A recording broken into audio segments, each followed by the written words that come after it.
Greetings, this is Dslyecxi from the Arma community group ShackTactical. In cooperation with Bohemian Interactive, I'm creating a series of videos to explain some of the basics of Arma 3.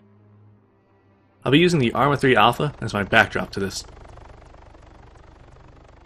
In this first video, we'll look at what exactly Arma 3 and the series in general is all about. Specifically, I'd like to focus on the things that make this a truly unique series in the PC gaming world. The Arma series, including the original Operation Flashpoint, which was later renamed to Arma Cold War Assault, has been evolving continuously for over 11 years.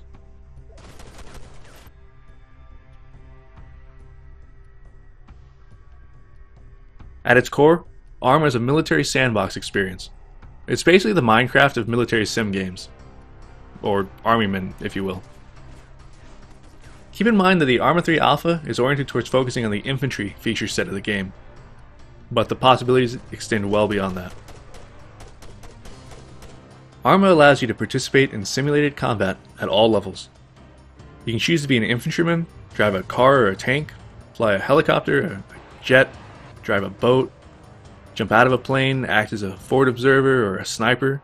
If it's possible in the real world, you can probably do it in Arma.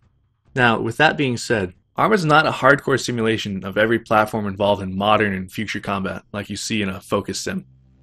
Instead, it's a combined arms game, which provides the opportunity to participate at all levels of combat, with accessibility and authenticity as the guiding principles. If there's something you haven't seen done in the extensive content library of the core game, the rich and active modding community will likely deliver it.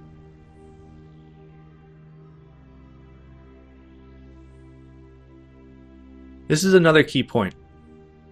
Looking at the current lineup of military shooters, you're hard-pressed to find one that supports or even allows for modding. For Arma, it's a keystone of the feature set, and the symbiotic relationship between the developer and their modding community is one of the strongest allures to a long-term investment in the series. I've been playing this game since the first edition came out back in 2001, and every year brings improvements and evolutions that continue to keep it firmly entrenched in its position of being my all-time favorite platform, bar none. Let's contrast Arma with some of the typical wargame experiences available today.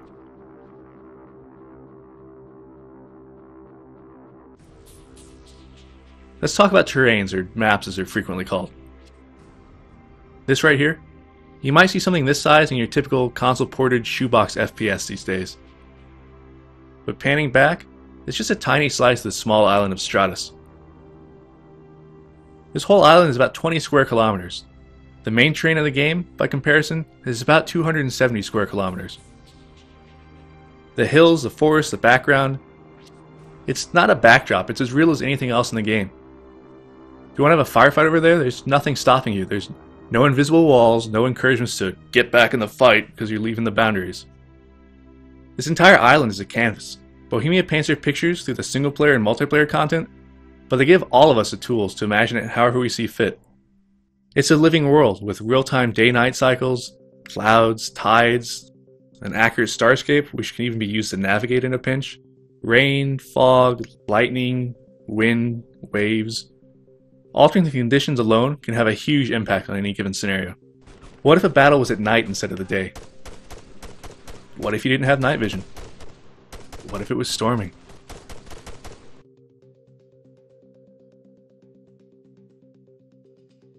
This is the core of the experience for me, the very definition of a sandbox game.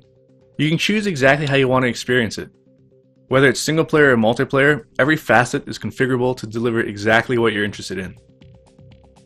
This is not a game designed around forcing you to grind your way through different gear levels or perks or anything of the sort. You don't need to unlock weapons, you're not limited to just the game types or maps that came with it. This is how PC games should be. If you want to create a mission that's exclusively about fighting it out in jets, Top Gun style, there's nothing stopping you. You want a huge tank fight? Go for it. You're not going to have to buy a whole new DLC just to have a chance to fight in close quarters maps or use armored vehicles more. It's entirely in your hands as to what the experience becomes. And thanks to the modding community, the possibilities are continually broadened and refined.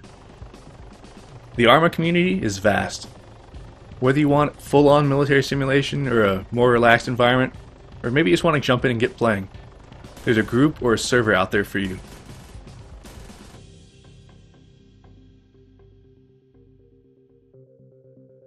In my community, we play regularly in sessions of over 100 players, and Arma's built-in mission editor allows us to create our own custom missions created for just how we want to play. The editor's ease of use and the presence of a scripting language means that with a little practice, the creativity of your missions are only limited by your imagination. There are servers out there that run persistent missions that take place over days and days, allowing people to hop in, play, and hop out at their leisure. DayZ, the zombie survival game, started as an Arma 2 mod before turning into a standalone game. It's a perfect example of the design your own experience nature of the platform. Arma 3's core strength lies in the superb authenticity of the infantry experience. This is not a game where you get a medal for making a shot at 100 meters.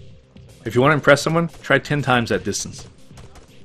Similarly, in Arma, how you cooperate with other players means a lot more than usual. When you're playing with a full platoon of over 40 players against hundreds of intelligent enemy AI, the word teamwork gains a whole new meaning. Calling in an airstrike and having a human player respond, supporting his friends on the ground, is a sublime experience from any perspective.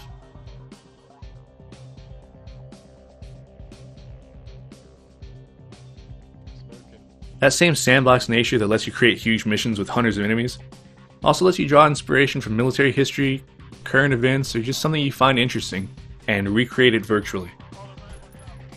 It allows you to experience those events as a participant, to gain a perspective of what happened, or what might have happened if things had been different.